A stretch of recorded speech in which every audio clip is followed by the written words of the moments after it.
thanks Vereniging Thai and Tube for making this possible. And great to be here again. Good morning, Donovan. Thank you. It's a pleasure being here. Good morning, Don. Thanks for having us.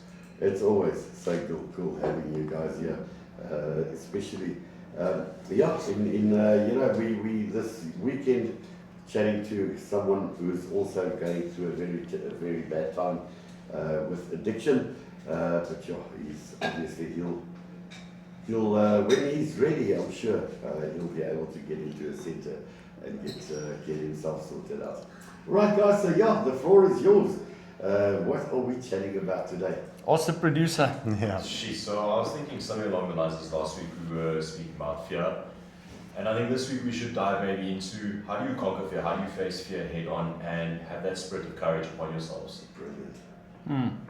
But that's about as far as I thought. I hadn't really backed up my team. He wasn't expecting to be on, that's why. So, it's no fault of yours. So, I'll tell you what, I've been, I'm busy with my final subject. Praise God. And the subject is conflict resolution, and I think in addiction, this is a big problem. I think people battle to deal with conflict, I really do. I think that they battle to deal with conflict situations. So, how did we normally deal with conflict situations when we were addicts? Jeez. When we were addicts, it was a different story. I mean, obviously, conflict then didn't really bother you if you beat someone else off at the end of the day. I think you didn't really care. As long as everything went your own way, you were happy. Yeah. That's how I see it. So, I mean, there's sort of three sort of systems, it's like you can escape, or you can find a solution to the conflict, or you can become aggressive. So it's escape, aggression, and solution, So how did we generally deal with it when we were addicts? Is we escaped or we got aggressive with whoever was facing us? True. You guys are very talkative. No, I'm going to have to trade these two out in. No, I mean, I'm just plugging in my. You're on a radio show. you can. The whole point of this thing is to talk. You know that, I mean, you can see it many a time at the center now how guys react when they, when they get into conflict situations, especially with each other. The first thing they resort to is anger and shouting, and sometimes they do get violent with each other. Recently, we had a situation there, and it's so difficult to explain to the gentleman that, that is not the way to behave. Because if you were in an employment situation now, the both of you would have been fired on the spot. It's an immediate dismissal. When I do counseling and so on, I feel that substances isn't always the primary issue, it's a secondary issue. The primary issue is what takes me there. Now it can be aggression, boredom, whatever. So at the center, we try to deal with the primary issues, because the moment you step into addiction, the first thing that changes is your routine, respect for other people, self-respect, the way you speak, your vocabulary, your hygiene. All those things change while you're in addiction. That's why there's a reason why we run a 6-month program, because you're not going to change all those things in 21 days. Absolutely. I think that's very true what you're saying there, and where it comes from. I mean, I think addiction just supercharges your emotions, once you're on that kind of substance. Anger becomes so much. But Donovan, I want to share something very interesting with you. The moment someone enters a rehabilitation facility, you get separated from the substances. So now you are trying to be a new person. So what do you have left so that you can fall back on? Your upbringing.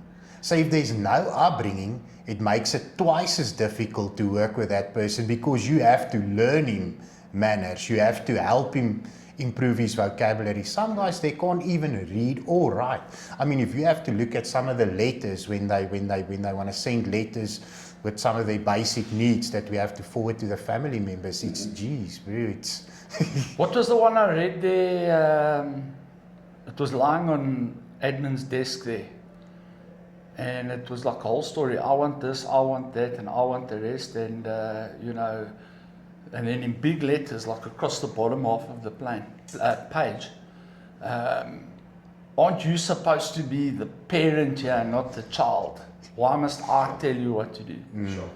that's And I next thought, level. and it wasn't signed. I can be happy it wasn't signed. I don't know who wrote that, but this is the situation: is that these guys, you know, when I was in rehab, right, we had a major incident down there. You know, people still talk about it, and the press came and interviewed the managing director there, and they said, you know, your system is not running well, and he said to them, you know, we're using unwell people to run this system. And if you're using unwell people to run a system, it will never run well. Because while you're using them to run the system, you're trying to teach them how to run it well. But it will never run the way it should, because these people are barely functional to start with. We are trying to bring them into functionality by giving them certain responsibilities and that, which we obviously monitor. And you can see it. You know, the craziest thing that I see in what I do daily for the last years and years and years that I've been doing it, is how people in recovery that come into the center struggle just to function at a basic level. In other words, to socialize at a basic level, to communicate their thoughts, their feelings, to articulate themselves, to do all of that stuff. And, you know, this is what I said, you know, we've got guys that come into recovery and they're in relationships with women that are also on drugs. And they say, oh, I've got to get back to my girlfriend, I've got to do this, I've got to do that, I've got to do all the rest. And I say to them, you know, let her recover. And once she's in recovery and you're in recovery, then you can look at it again. But I can almost, to a person that we've dealt with, tell you that I can only think of one couple that stayed together after recovery, and both of them are using again anyway, so it doesn't even count. But if she recovers and you recover, chances are that the recovered people that you become won't even like each other anymore, because the only glue that kept you together was the substances. So you remove the substances and people get, you know, people recover, and then they realize they meet up or we start counseling them together, and they don't even like the other person. They don't even like each other. They don't like each other's personalities. They don't like, the only thing that kept them together was the drugs and everything that went with the drugs. So to try and get people just to function at a basic level is a exceptionally difficult issue. Now you must know, when these guys get into conflict situations, which I'm telling you, some of the conflicts that happen in the center, we instigate. So a guy will come to you with a hush-hush story. Hey, listen, Pastor, so-and-so said this and this and this, but please, you mustn't tell him that I said. Then I go, okay, no problem, just take a seat.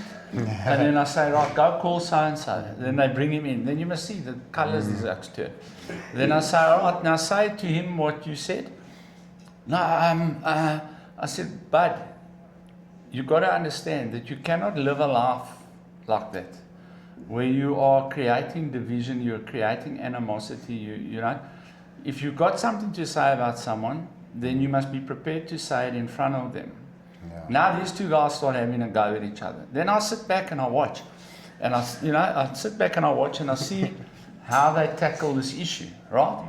And then during the course of that altercation, then I'll stop them and I'll say, listen, yeah, stop, both of you. All right, this is how it is, this is how it is, this is what's right, this is what's wrong, this is the right way to deal with it, this is that. And they look at you like you're speaking a foreign language, you know, because you must remember, with a person in addiction, their mind is structured in a mindset where everyone else is always wrong all the time, and I'm always right all the time. And I often say it in my morning devotions or when I talk to guys, I'm never wrong, I say to the guys. Never. I'm never ever wrong, and I've never been wrong. I was once mistaken. I thought I was wrong once. I thought I was wrong once, but I was mistaken. You with me? So when you look at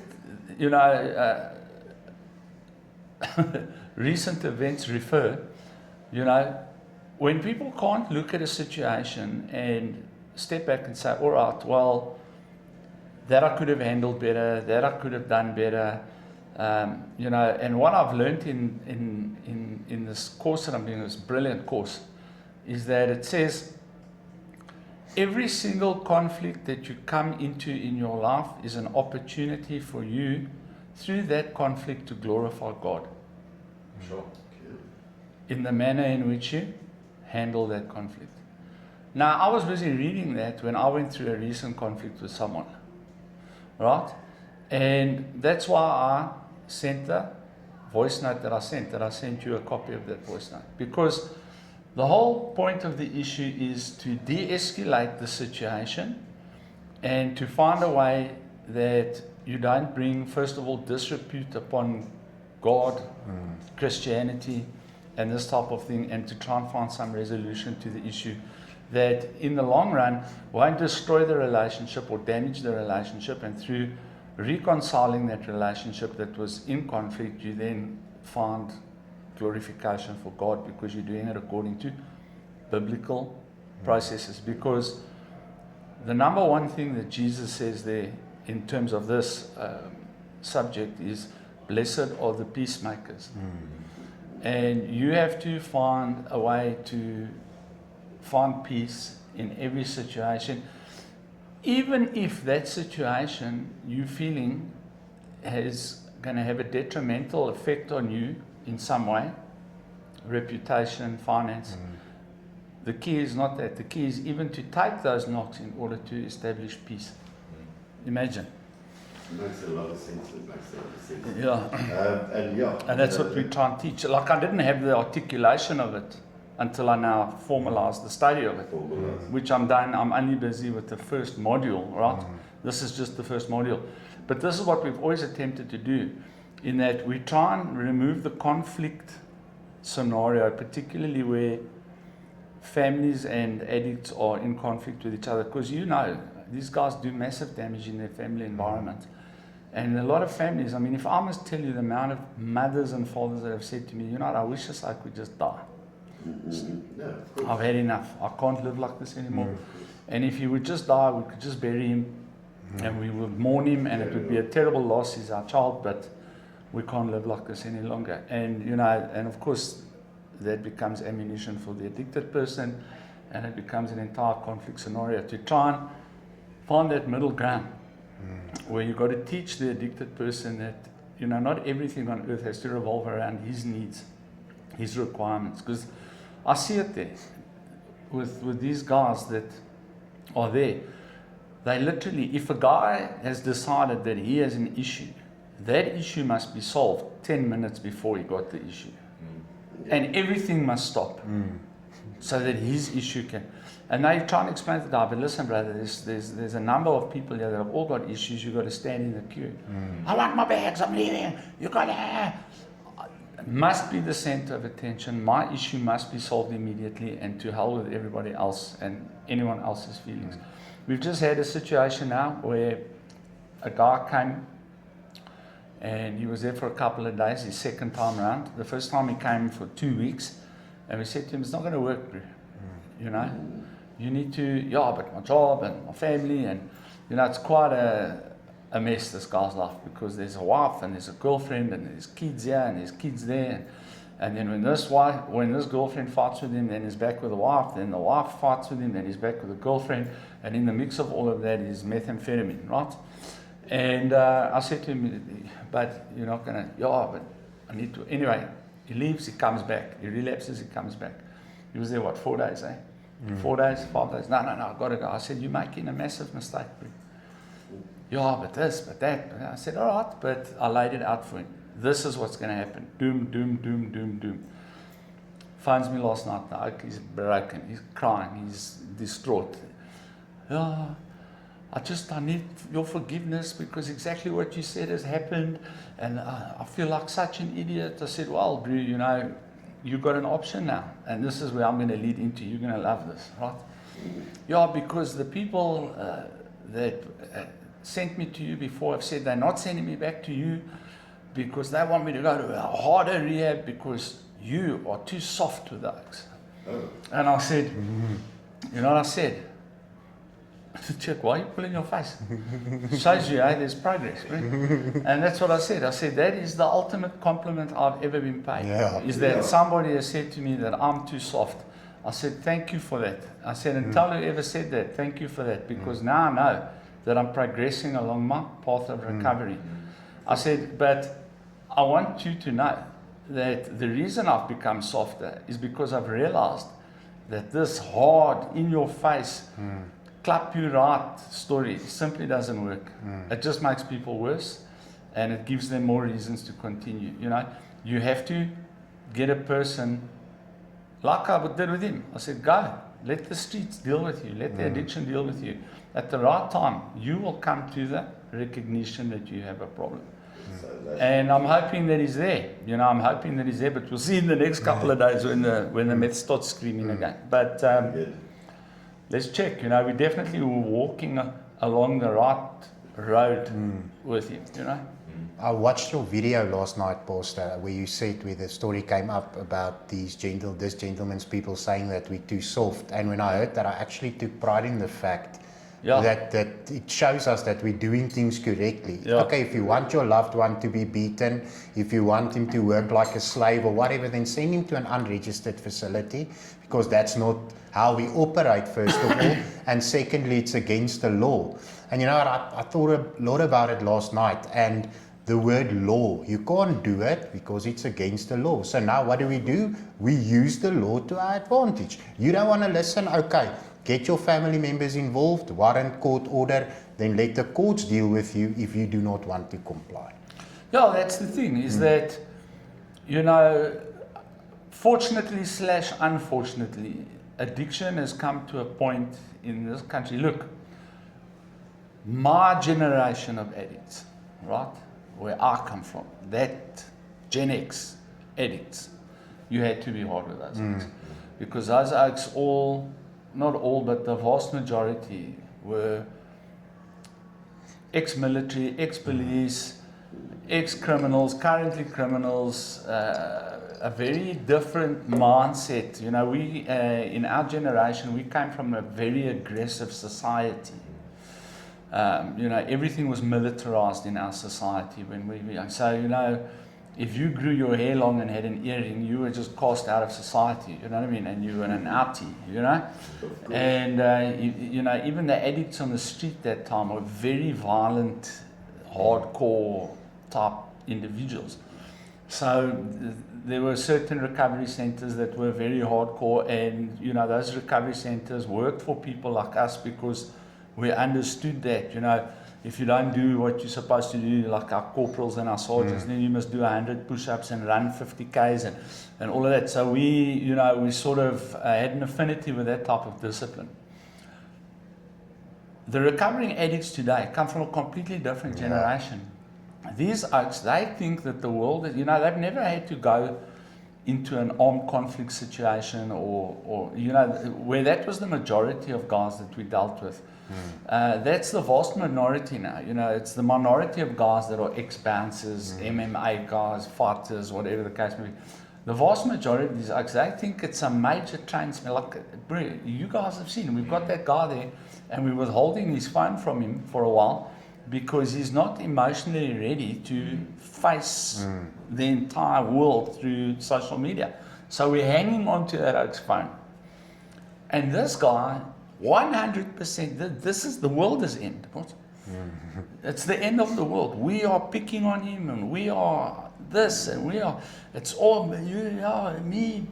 This is a tragedy. You'd swear like there'd been a genocide, you know, because he didn't get, And I often say to these guys, what are you going to do if, all this noise that we're hearing that there's going to be a war in this country, if that were to come to reality?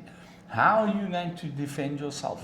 Because the last of your problems is going to be if you've got a phone or not. In fact, in that type of situation, you don't want a phone because people can track you and find you and kill you. So, how are you going to cope with like the realities of life if that's a tragedy? So that's the type of people we're dealing with now. And that hardcore military style rehabilitation simply does not work with these oaks. And the problem is their dads all come from and their granddads. So they're, sort him out, you know what to do. Yeah. And I'm like, hang on, uncle. What do you mean, uncle? We're the same age. I said, yeah, but you're an uncle for today. It's not going to work, bro, because you're dealing with a completely... These kids have grown up in front of social media. They've grown up in front of the TV. They've never experienced any real discipline. So when you go from zero, non-discipline to hardcore, you make them worse. You traumatize them. Yeah. And you just have to give a softer touch to this generation. If you want him to go through that type of rehabilitation, my advice to you, and I tell a lot of them, and here's a witness, he'll tell you that's brilliant place. Go to the French Foreign Legion, they'll sort him out quick shot. Quick shot, really. Absolutely. If you want him in the army, send him there.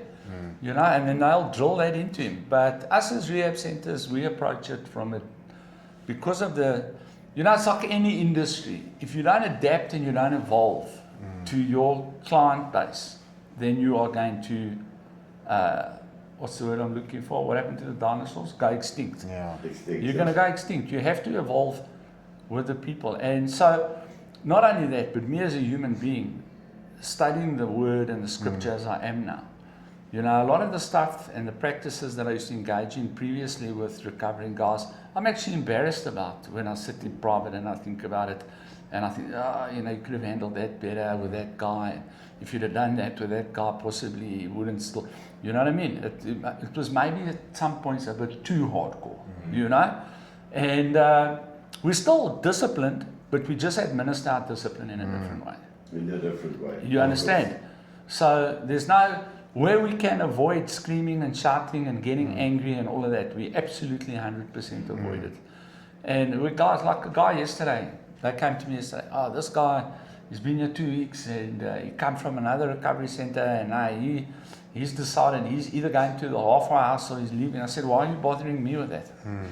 How's that my problem? No, he wants to talk to you. I said, well, the first lesson he's going to learn is I'll talk to him when I'm ready to talk to him. He doesn't tell us when and what and how. That's the first thing. So you see, there's that disciplined mindset. You understand? Where, no, it doesn't happen the way you want it to happen. It happens now at our discretion. And if that is unsatisfactory to you, then you are welcome. Okay, because we've got a 72-hour policy, right? From the time that you want to discharge, you've got 72 hours, which you've signed into when you sign in, right? You've got 72 hours to follow through with that decision. And in that 72 hours, we will try and counsel you as to why we believe X or Y or Z, whether you are ready, not ready, or where. And then after that 72 hours, if you're maintaining your position, you leave. You leave. Now other recovery centers that I know of, all right, are locking oaks up and handcuffing oaks and clapping oaks around and all of that. And I want to say this, and I'm going to say it on air. In our early phases, when we started walking with winners, we also used to, at times, administer that, like hold people, right? But it was a different law at the time. It was a different.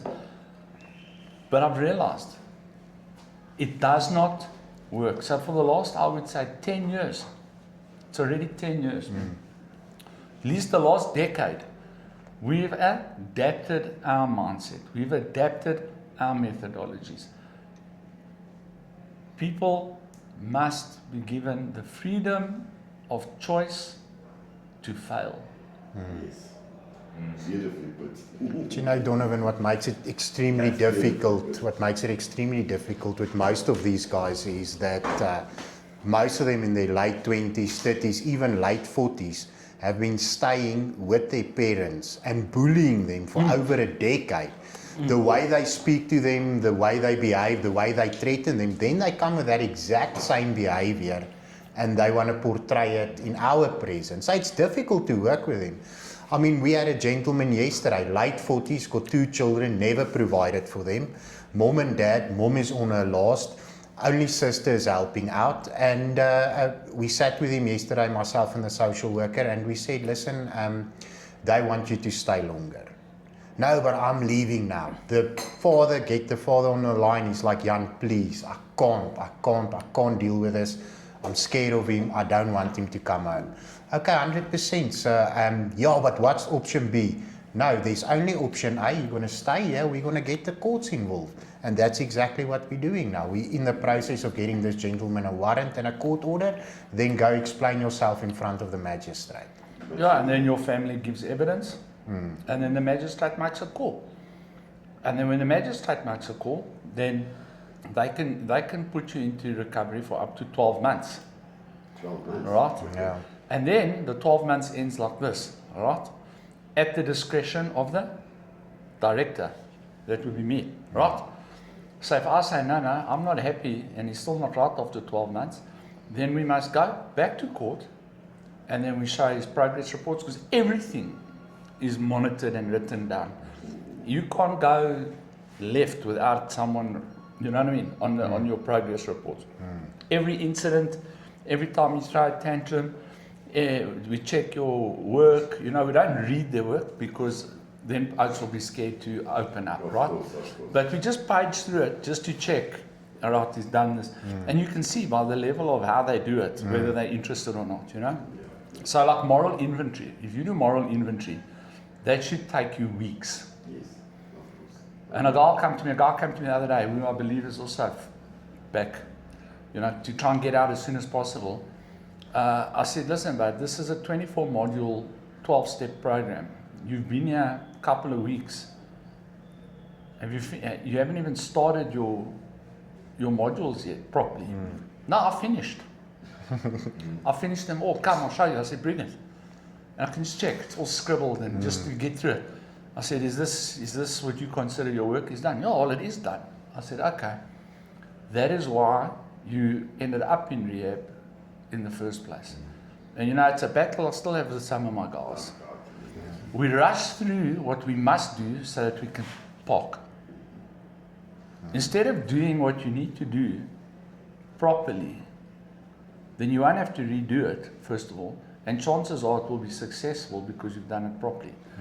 Then you'll have less time to park off, but the time that you do have to park off, you can really enjoy it because you know the job has been, not sitting there, you know, like me when I was at school. Got jaw with my mates all afternoon, got a massive history project or an essay or something for the next day. Don't do it because I'm out at the swimming pool, I'm on my bicycle, whatever, my 50cc bike. Now I get to school and my history teacher was a teacher by the name of Mr. Harvey.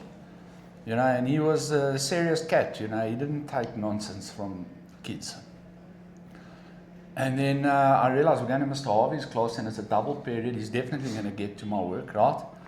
But I got a break in between. Then I write a 10-page essay in 15 minutes, copying from someone else, you know, from one of the girls in the class, one of the astute students. And it's just a mess. And then he'll come to me and he'll like look at it and chin, did it break, eh? You know what I mean? And I'm like, no. And he'll, Dave, come on, mate. You know, I'm writing self-pulse note that the page is torn. You know what I mean? And it happened multiple times. And this is how these guys run their lives. And then they wonder why they cannot get to a result. You'll never get to a result like that. Absolutely. There's a lot of the guys, they really struggle to think long term. Everything is about the here and the now. And you know, like something that we implement there is we've got a particular wake up time every single morning. And that starts at 6:30 for most of the gentlemen. And they can't comprehend why they have to wake up at 6:30 because if they're not a smoker, why do they need to get out of bed when all the guys are going to smoke? And they don't understand that we're just trying to start new foundations. In A their life. routine. A routine. You know, exactly. develop a routine for them. And we gently instill it, but a lot of the guys will fight tooth and nail with everything and anything because they can't see what we're doing now is preparing them for future life. Correct. No, they want to be comfortable all the time. You know, like Jan said, you know, got guys there mid to late 40s, all right, that still cannot conceptualize the understanding and idea that you have to stand on your own 2 feet, bud. And it's like, what? But the best story I heard, we had this guy, now he's now a little bit in psychosis. Not bad, but he's in psychosis. And he was there a couple months ago for marijuana, right?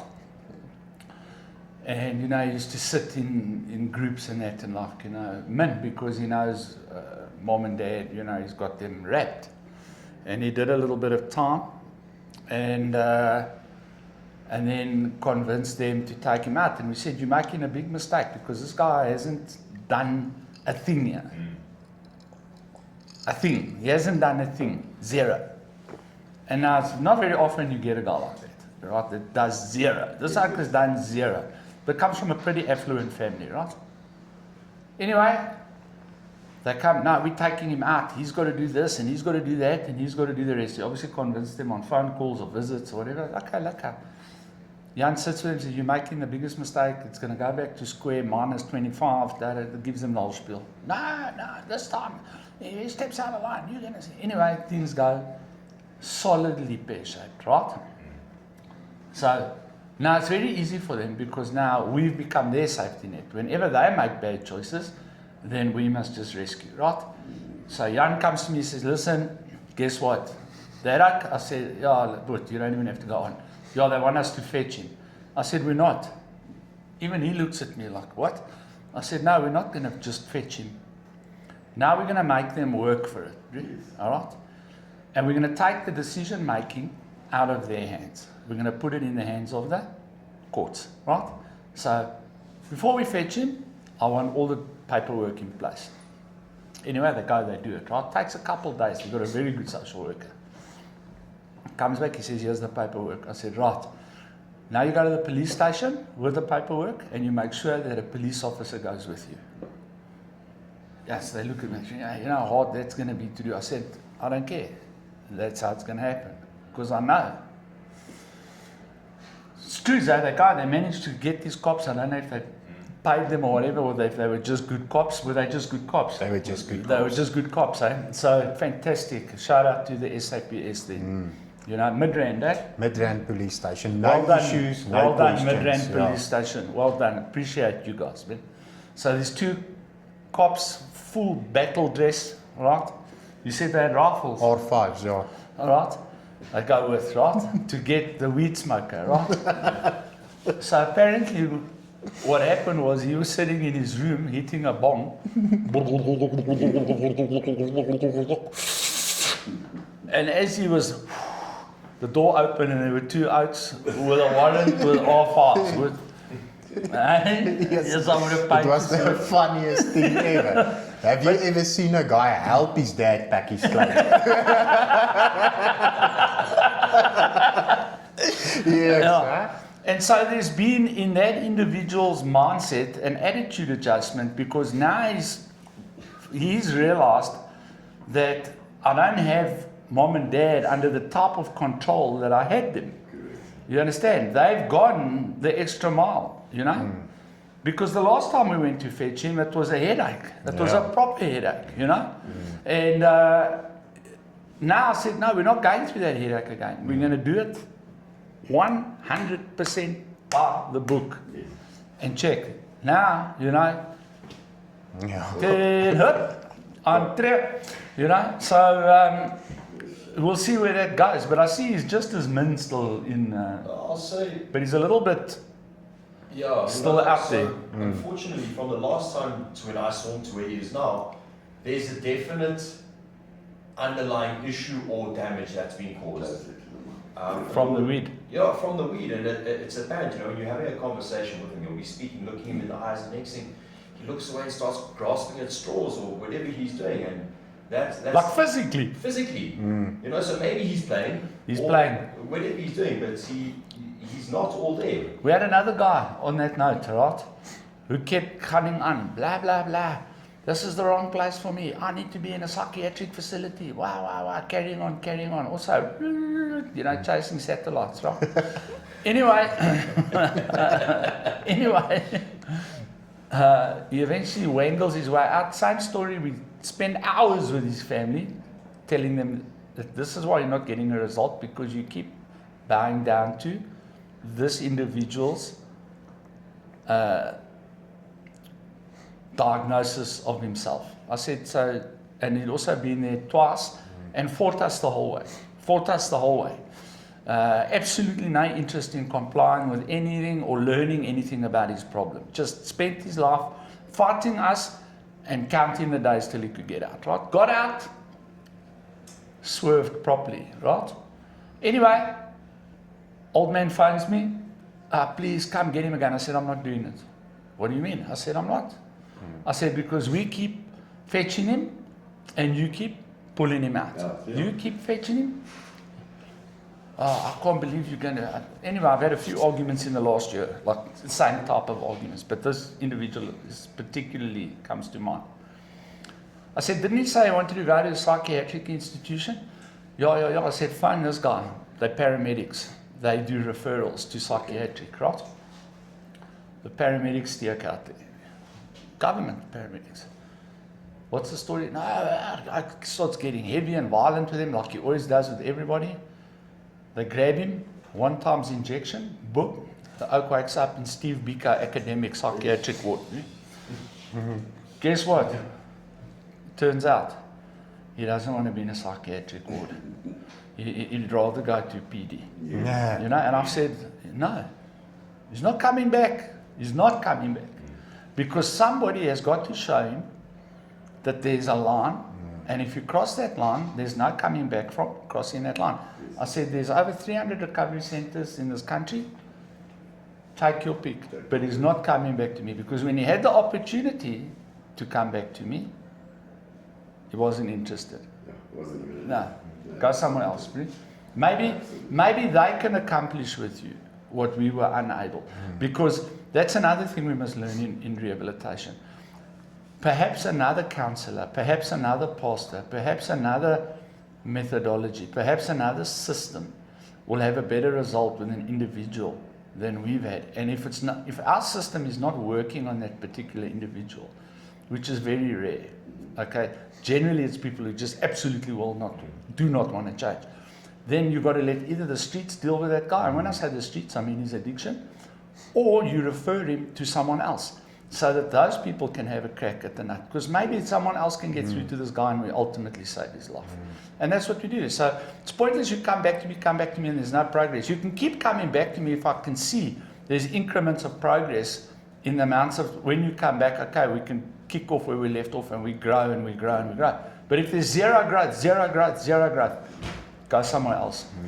Yeah. Let someone else try to bring you to reality. No, but I think the sad truth as well is some people simply don't want to recover. Some people have it too good at wherever they've come from, be it home, be it their family, where everyone enables them. And then It's an interesting argument, that. Let me tell you a story from my own side. So, the more and more we're doing this, the more and more I realize I've never really fully recovered. And let me tell you why. I didn't do rehab, I did NA, but I was put into a situation by someone who said, you either go clean or you won't have your job anymore, I'll take away your company car, I'll put your kids into government institutions because you live not looking. So I cleaned up, but I didn't. I just did it because of fear of what might come. Yeah. Therefore, yes, many times I'll fall off the bus, I'll get drunk, and And secondly, I think you hit the hammer on the head earlier when you were speaking about couples. Now, me and the wife, we were there together on the drugs. We made amends with everyone else except each other, and we're realizing that now that there's so much disrespect towards each other still today because those issues were never properly. still blaming each other Yes. for things that were never resolved. Yeah, that conflict thing is a lacquer thing. I just want to touch back on, it's a combination of your two things. You say they don't want to change, right? This is what you said. A lot of the oaks just don't want to change, right? So my question was going to be, is this: when you are on the ammo, right? When you are on the drugs, when you are in active addiction, do you even have the capacity to know if you want to change or not? Or are the drugs influencing your mindset to the point where you think you don't want to change, Sure. or you're unable I think to even basically- think that you want to I change? think the substances take you to a place where you find comfort in the gutter. You think it's your Yeah, routine. yeah, I hear that. But like, if you look at the gutter, right, and you comfort, right, and you check someone driving past in a brand new car, right, and you have to make, and that was always a thing for you. Let's say cars. Like for me, cars was always a big thing in my life, right? And or bikes. I'm a petrol head, so and I see someone with something lacquer like that, and then I look at my situation and go, that would be lacquer, but I like this more. I think you'll have a moment where you'd be like, geez, there is a better life out there, but drugs are better. You know what it is, eh? And my pastor taught us this, eh? You know what the crux is, actually? It's laziness. Spot on. It's laziness, but you want what other people have got, but you don't want to do what other. Now, I want to draw a prime example, and I'm going to give you, both of you guys, a compliment, right? These two guys are literally, in terms of some of the guys that are with me, fresh guys, okay? They've been with me quite some time, but they're still fresh in terms of other guys that are there. Now, when I see what these two guys are accomplishing in the short period that they've been with me, versus guys that have been there a long time that haven't accomplished, I would say, 30% of what they're already accomplishing, right? So he's already starting like a personal training thing. He's starting to train guys, all of that. He's running marketing and all of that for us, And they're already thinking out the box, because this is how my system works. I'm not here to provide you with a lifestyle. I'm the government, right? I'm here to provide you with the opportunity to build your life. I'm not here to build your life for you. So you can work here as a volunteer, and we'll give you a tiny little stipend every month, okay, just to keep you alive and the basics. But you're never going to earn big ammo working Not gonna here. get rich. Yeah. You're not going to get rich. You're barely going to survive. If you leave here, all right, and try and survive on what you get as a stipend, you're not going to make it. So part of the payment that you get is we house you, we feed you, we provide you with a certain amount of transport, and if you've got issues that need solving, we help you. If you need to get your driver's license, all that type of stuff, we help you with that stuff as a volunteer, right? But if you can't step out of that comfort zone into expanding your own life, because now you've got a place to stay, you've got child, you don't need to worry about that. All you need to worry about now is, what am I going to do? So he's done that, he's doing that. And they're both starting to move forward, right? Quite rapidly, actually, I think, right? Because there's already people in the area, business people, that already want him to train them and that. And they're saying, hey, if we open a gym, would you come and do the boxing? Would you do the personal training? People are already reaching out tentacles like that. So they're already making an impact, and that's just from, doing what he does. Now there's other guys, they park there all day. They just be volunteers. Yeah. You understand what I'm saying? If someone And they're not, pitches they're up, not, they might help. Yeah. yeah, they're not, they might help. That's a good one. They're not seeking more. Now, that's how our system works, because you must jump out the nest and flap your own wings, mate. Of course.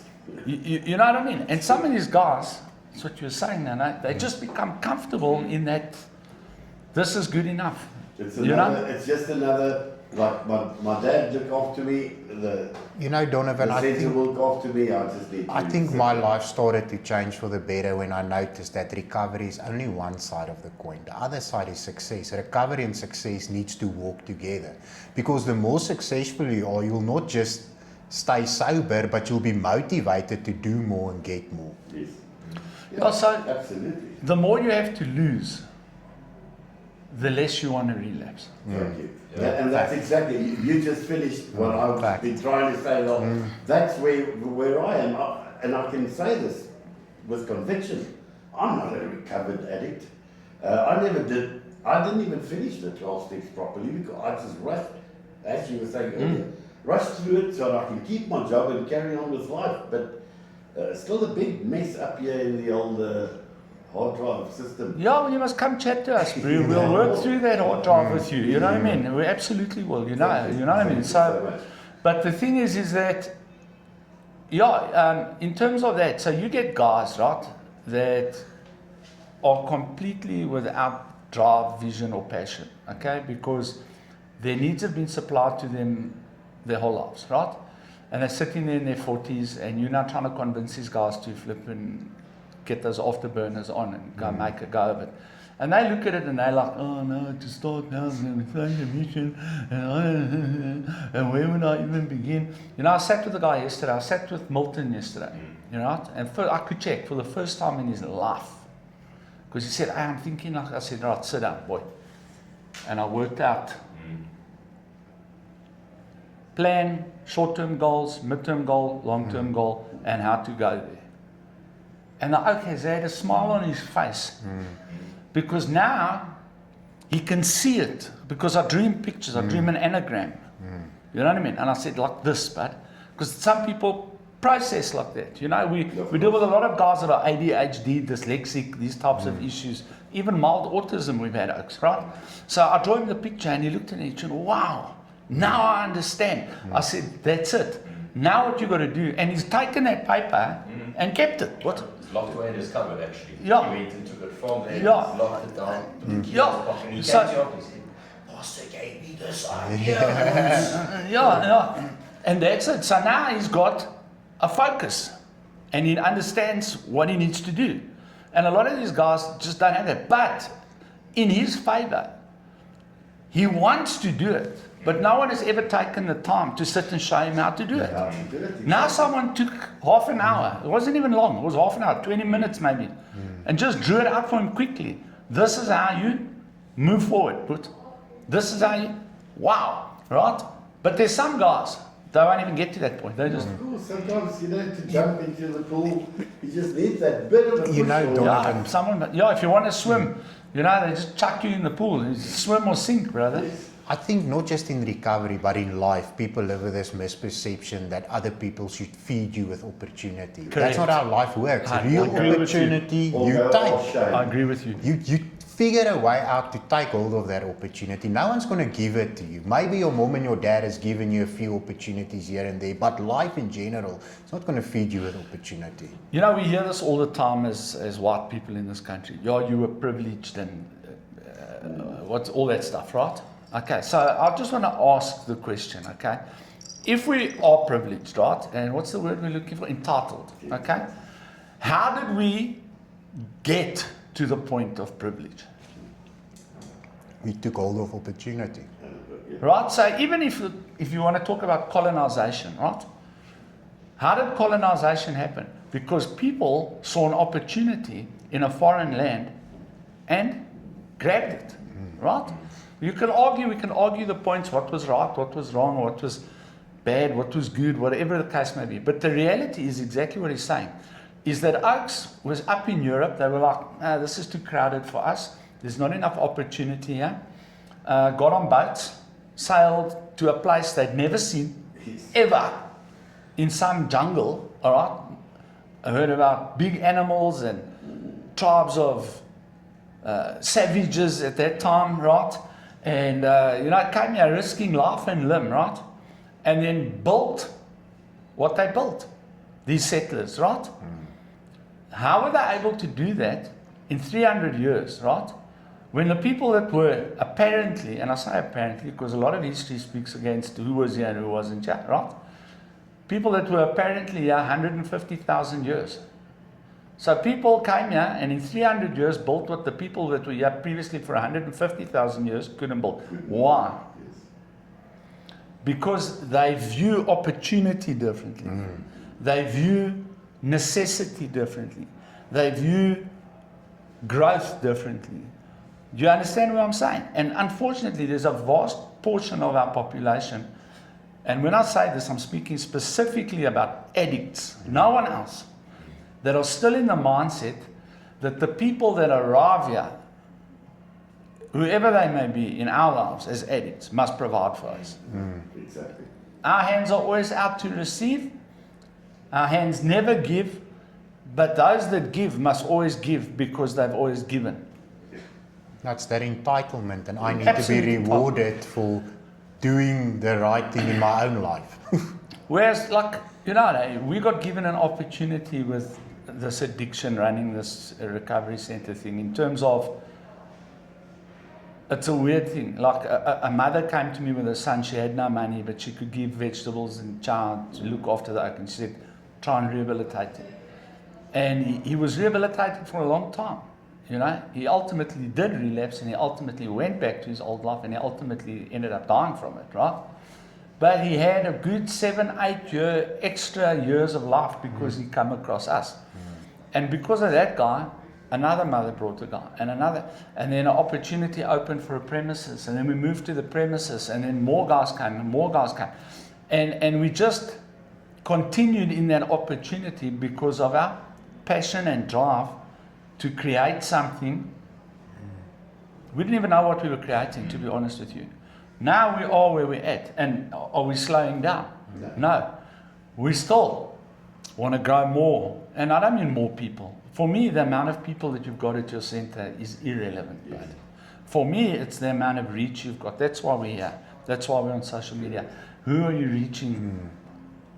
Because you took one opportunity, you received credibility through correctly managing that opportunity. Then another opportunity came, you're receiving more credibility through those opportunities. Now, like I said to you in the message I sent you the other day, the doors that have opened because I've come across you, and those people are now, all right, this guy, and now we take hold of that opportunity and we do our best there, and then further opportunities will happen. These guys don't see it. They get stuck right at the beginning. They think if one opportunity passes by, another one will pass by. Not me, bro. If an opportunity looks at me in the eye, I grab it, I put it in the bag. You know what I mean? I don't let that opportunity escape. Because guess what opportunities do when they escape? They don't escape and leave. Do you know what they do? They come with someone else's opportunity. They go knock at the next door. Absolutely. Yeah. Absolutely.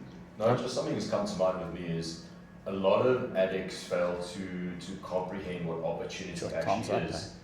And I'm seeing, like, especially where we at, these guys who have no comprehension of what an opportunity looks like. They're sitting there and they wait. And then a new addict comes in, and now this new addict, he had a lack of business. He was able to generate some income, doing whatever he does. Now, Before his addiction stepped before in, his yeah. addiction stepped in, and now he arrives at the center, they make chummies, and now all of a sudden these two have formulated a great business idea that they're going to tackle the world ahead of them and make millions. But the one is leaning on the other one. Yeah, they're both leaning on each other. So, Turks who can barely walk now think they're going to be running together, but the actual fact of the matter is they step out the gate, and the one says, "Hey, what? Just one cheeky one." And their lives go in the totally wrong direction They're constantly seeking validation and relying on each other for, it's the story. Why did Judas betray Jesus? Yeah. Hey, you got mind blown last week, you're going to get mind blown now, right? Judas betrayed Jesus, okay, because he had the incorrect expectation. Okay. So what was his expectation? The first time we bump into Judas with Jesus is when the prostitute is washing Jesus' feet with her hair and the expensive perfume. And it says in the word, it says, and then Judas confronted Jesus and says, why do you first of all allow this prostitute to touch you? And second of all, why are you wasting this expensive perfume on your feet? Because we could have sold it. You see, he was a very good Christian, Judas, right? Because we get them a lot, these good Christians. Why? Because we could have sold it and given that money to the poor. And Jesus rebuked him, right? And said, listen, the poor you will have with you always, but I'm only here for a short time. That was one of his first prophesied to his disciples that he was going to die. But they didn't pick up on it, right? Obviously not. But later in that same scripture, it says, because Judas didn't really care about the poor. He was in charge of the money bag and had been stealing from the purse. Right? So we know that Judas, all right, was money driven. Okay? And he was the accountant. So now I've got to ask you this, just on a different topic. If Jesus was so poor, why did he need someone to look after the money and hold account? I don't know any poor people that have got accountants or treasurers, right? So in Judas's mind, his expectation was Jesus was going to overthrow the Romans. He was going to be the minister of finance, and he would have a bigger treasury to manage, and he would become a wealthy man. And then Jesus says to him, the one who dips his bread with me and I will betray me. And everyone goes, surely not me, surely not me. But Judas is sitting there already knowing that he's going to go and sell Jesus out for 30 pieces of silver. Cash, right? Really? Then, of course, he does that. He tries to give the money back. They're not interested. They crucified Jesus Christ. And he ultimately feels so bad that he goes and hangs himself. But where did it start? Let me give you the breakdown. It starts false expectation. From false expectation, when your expectation is not met because it's false, it then goes to criticism. Because now you're not happy with what you thought you were going to get, you're not getting. So now you criticize the one. Why are you wasting this money? All right, you criticize the one that you were expecting from with your false expectation. Once criticism reaches its full maturity, it then becomes betrayal. Criticism, false expectation leads to criticism, leads to betrayal. And what breeds betrayal?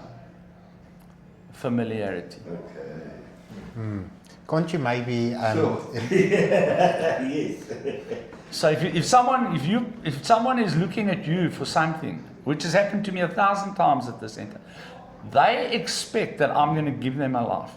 When they realize I'm not going to give them a life, I'm going to create a platform of opportunity for them to build their own life, right? Then the criticism starts. You did it with me. And I'm not scared. I'll Then the criticism starts. And then straight away, then they're looking for oaks to back them up. Because what's coming? The betrayal. But they can't betray you unless they become familiar with you. Yeah. But what does James chapter 4 verse 2 say? You want but you do not have. So you covet and You end up killing. yeah. And that comes from the wisdom of Pastor Sophus Nasiatis. He taught me that. When? When did he teach me that? When I betrayed him. Yes. Yeah. Bomb drop. Yes. Yeah, I've got to tell the story. So, I think it was December. I was down, I was out, depressed. I said, Pastor Dave, I had it. And the jump off a bridge. Hoping at that stage, obviously now, oh shame, you know, don't know, whatever. And all I got back was a little photo meme of an oak jumping out the window going, wee! My first reaction was, what did I help? You're supposed to help me. I am helping you. I didn't know that. So I'm like, he's supposed to help me. What a horrible man. Yeah. He's even showing me how to do it. Yeah. And 2 days later I go, thank you, sir. Thank you Yeah. so much for what Yeah. So, yeah. No, I think Tough love. it was at that time when our esteemed minister had his unsuccessful flying operation in Paris. And I sent you a meme of that. Anyway, guys, our time is up Lekker. today again. Thank you Lekker. so much. Wow, today was so cool. It was so lekker, I must say. We addressed quite a couple of important points, and Yeah.